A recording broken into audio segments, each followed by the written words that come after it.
আসসালামু আলাইকুম ওয়া রাহমাতুল্লাহি ওয়া বারাকাতুহু। সুপ্রিয় দর্শক, আজ আমি আপনাদের সামনে দুঃখের সাথে একটি বিষয় আলোচনা করতে চাচ্ছি। বিষয়টি হলো, আমাদের বাংলাদেশের মধ্যে বিভিন্ন সময় বিভিন্ন ফিতনা ফাসাদ দেখা দিচ্ছে এবং চলতেই আছে। একটির পর একটি বিভিন্ন ফিতনা আমাদেরকে দেখা দেয় এবং এর বেশিরভাগ ইস্যুই থাকে ক্ষমতা নিয়ে দ্বন্দ্ব, ক্ষমতা নিয়ে মারামারি। একদল মানুষ নিজের ক্ষমতাকে টিকানোর জন্য দেশের কোটি কোটি টাকার ক্ষতি করছে, দেশের বিভিন্ন সম্পদ নষ্ট করছে। এই বিষয়গুলো আমাদেরকে পীড়া দেয়, আর তাদের এই নির্যাতন এবং যাতনার কারণে আমাদের মতো সাধারণ মানুষ যারা আছে তারা চিলেচেপ্টা হওয়ার অবস্থা। সুতরাং এই ধরনের অবস্থা থেকে আমাদের উত্তরণ প্রয়োজন। আল্লাহ তাআলা যেন আমাদেরকে হেফাজত করেন।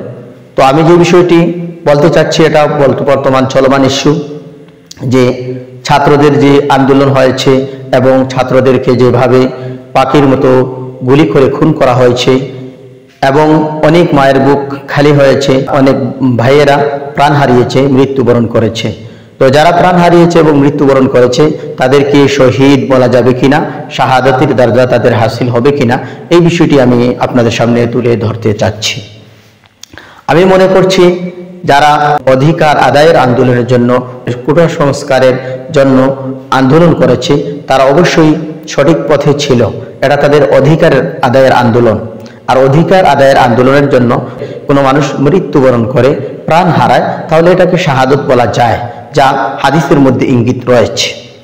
মূলত শাহাদাত হলো, আল্লাহ রাসূল সাল্লাল্লাহু আলাইহি ওয়াসাল্লাম জিজ্ঞেস করেছেন যে মা তাউদ্দুনা শাহাদা, যে আমার সাহাবা ইকরাম তোমরা কোন জিনিসকে শাহাদত মনে করো?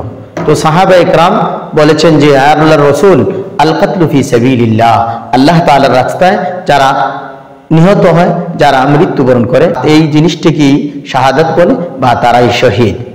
অর্থাৎ এলায় কালিমাতুল্লাহর জন্য যারা পৃথিবীতে প্রাণ দিবে, প্রাণ বিসর্জন দেবে, এটাকেই শাহাদত বলা হয়। হ্যাঁ, এটাকে শাহাদত বলা হয়। তবে সাথে সাথে শরীয়ত আরো অনেকগুলো শাহাদতকে সমর্থন করেছে। যেমন বুখারী শরীফের মধ্যে এসেছে, ইমাম বুখারী রাহিমাহুল্লাহ উল্লেখ করেছেন, বুখারী শরীফের হাদিস নম্বর হলো 1257।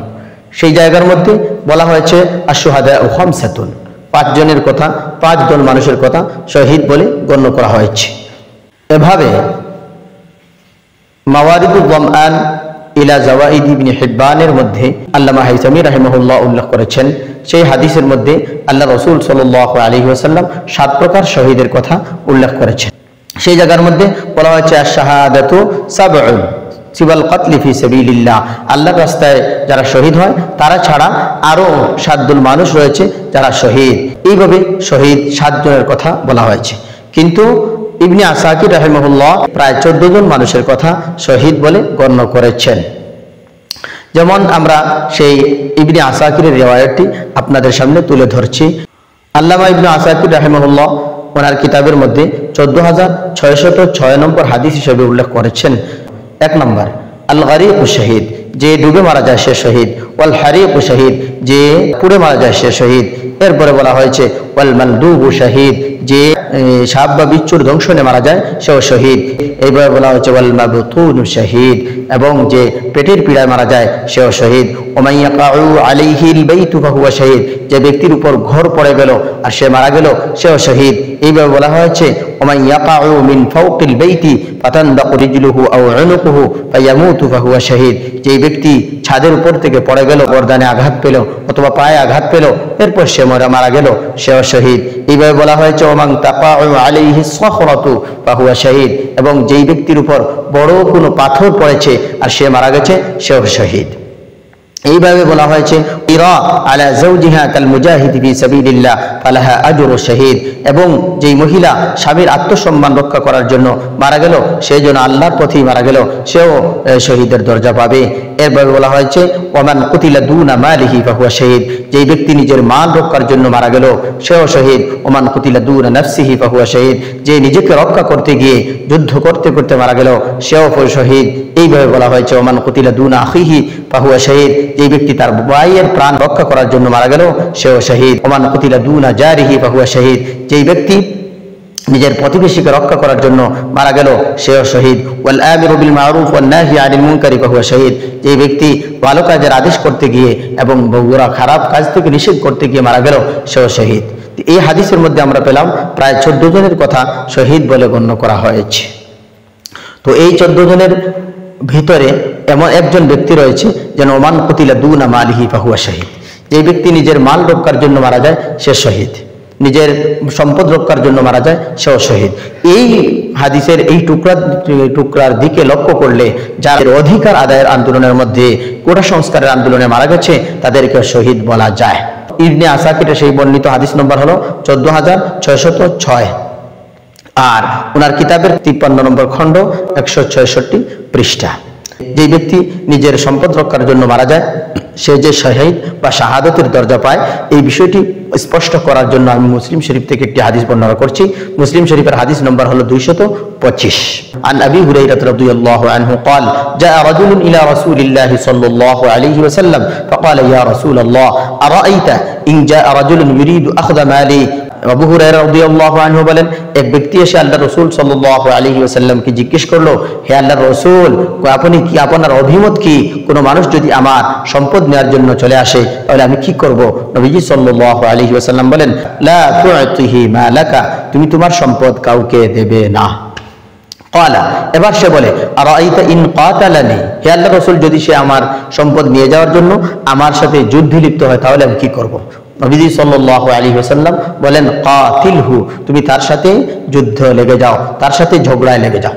এবার আল্লাহ রাসূল সাল্লাল্লাহু আলাইহি ওয়াসাল্লামকে ওই লোকটি জিজ্ঞেস করে, আরাইতা ইন কাতালানি, হে আল্লাহর রাসূল, যদি সে আমাকে মেরে ফেলে তাহলে আমার কি অবস্থা? আল্লাহ রাসূল সাল্লাল্লাহু আলাইহি ওয়াসাল্লাম বলেন, ফা আনতা শাহীদ, তাহলে তুমি শাহাদাত বরণ করলে, তুমি শহীদ বলে গণ্য হবে। এবার সে জিজ্ঞেস করে, আরাইতা ইন কাতালতুহু, হে আল্লাহর রাসূল, আমি যদি তাকে মেরে ফেলি তাহলে তার অবস্থা কি?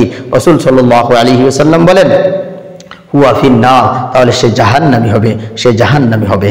তাহলে এই হাদিসের মধ্যে আমরা পেলাম যে এক ব্যক্তি রাসূল সাল্লাল্লাহু আলাইহি ওয়াসাল্লামের কাছে এসেছে, তার মাল অন্য কেউ নিতে চাইলে দিবে কিনা রাসূল সাল্লাল্লাহু আলাইহি ওয়াসাল্লাম তাকে নিষেধ করলেন। পরবর্তীতে তাকে বললেন যে তুমি তোমার সম্পদ বাঁচানোর জন্য ঝগড়ায় লিপ্ত হতে পারো, মারামারিতে লিপ্ত হতে পারো, এরপরে যদি সে তোমাকে হত্যা করে ফেলে তাহলে তুমি শহীদ হবে, আর সে যদি মারা যায় তাহলে সে জাহান্নামী হবে। এই হাদিস থেকে বোঝা যায় যে কেউ যদি নিজের সম্পদ রক্ষা করার জন্য মৃত্যুবরণ করে তাহলে সে শহীদ। এবার আমরা আসি, নিজের সম্পদ বলতে কি? 1 টাকা থেকে নিয়ে কোটি কোটি টাকা পর্যন্ত সম্পদ। তো নিজের সম্পদ রক্ষা করার জন্য, তাহলে সামান্য টাকা রক্ষা করার জন্য যদি কেউ নিজের প্রাণ হারায় তাহলে সে শহীদ বলে গণ্য। তো দেখার বিষয় হলো, যারা কোটা সংস্কারের আন্দোলন করেছে তারা চাচ্ছে নিজেদের মেধার উপরে ভিত্তি করে যদি চাকুরি দেওয়া হয় তাহলে অনেক ভাইরা চাকুরি পাবে। তো তারা যেহেতু এই আন্দোলন করছে সেই মেধার উপর ভিত্তি করে চাকুরি পাওয়ার জন্য, তো যদি তার চাকুরিটি এই মেধার উপর ভিত্তি না করে দেওয়া হয় তাহলে তো তার চাকুরি তার হাতছাড়া হয়ে গেল, এবং হাতছাড়া হয়ে যাওয়ার কারণে তার অনেক লক্ষ লক্ষ টাকা তো ক্ষতি হওয়ার সম্ভাবনা আছে। সেই টাকাগুলো, যেই টাকাগুলো তার পাওয়ার সম্ভাবনা সামনে রয়েছে, চাকুরি করলে সে টাকাগুলি পাওয়ার সম্ভাবনা আছে, সেই টাকাগুলো পাওয়ার জন্যই তো সে এই কোটা সংস্কারের আন্দোলন করছে, এবং সেই কোটা সংস্কারের আন্দোলন করতে করতে সে মারা গেছে। এজন্য তার সম্পদ রক্ষার জন্যই তো সে মারা যাচ্ছে। এজন্য আমরা বলতে পারি যে সে শহীদ বলে গণ্য হবে। তাছাড়া অনেক মানুষ এমন রয়েছে যারা অত্যাচারিত হয়ে, উৎপীড়িত হয়ে হত্যা হয়েছে, যাদের কোনো দোষ নেই, এবং অনেক এমন মানুষ যারা পথচারীও অনেক মানুষ মৃত্যুবরণ করেছে। তারা তো অত্যাচারিত হয়ে মৃত্যুবরণ করেছে, সেই হিসাবে তারা তো অবশ্যই আল্লাহ তাআলার কাছে এর প্রতিদান পাওয়ার কথা এবং শহীদ বলে গণ্য হওয়ার কথা। এজন্য হাদিস থেকে একথাই বোঝা যাচ্ছে, এবং আমরা ওই কথাই বুঝতে পারি যে যারা এই কোটা সংস্কারের আন্দোলনে যত সব ছাত্র, মেধাবী ছাত্র মৃত্যুবরণ করেছে তাদেরকে আমরা শহীদ বলতে পারি, যেহেতু সে তার ভবিষ্যতে পাওয়ার মতো সম্পদ সে হাতছাড়া হয়ে যাচ্ছে, এজন্য সে আন্দোলন করেছে, আর এই আন্দোলনেই সে তার প্রাণ হারিয়েছে। সুতরাং আমরা তাকে শহীদ বলবো। আর আমরা আল্লাহ তাআলার কাছে দোয়া করি যে আমার ভাই যারা কোটা সংস্কার আন্দোলন করতে গিয়ে নিজের প্রাণ হারিয়েছে তাদেরকে আল্লাহ তাআলা মাফ করে দিয়ে তাদেরকে জান্নাতের উঁচু মাকাম দান করেন, এবং তাদেরকে শহীদ হিসাবে যেন আল্লাহ তাআলা কবুল করেন। আল্লাহ তাআলা এই ফিতনাকে যেমন দমন করার ব্যবস্থা করে দেন এবং আরো যত ফিতনা আমাদের সামনে মাথা ছাড়া দিয়ে উঠছে ওইসব ফিতনা থেকে যেন আল্লাহ তাআলা আমাদের সবাইকে হেফাজত করেন। আমিন। ওয়া আখিরু দাওয়ানা আনিল হামদুলিল্লাহি রাব্বিল আলামিন।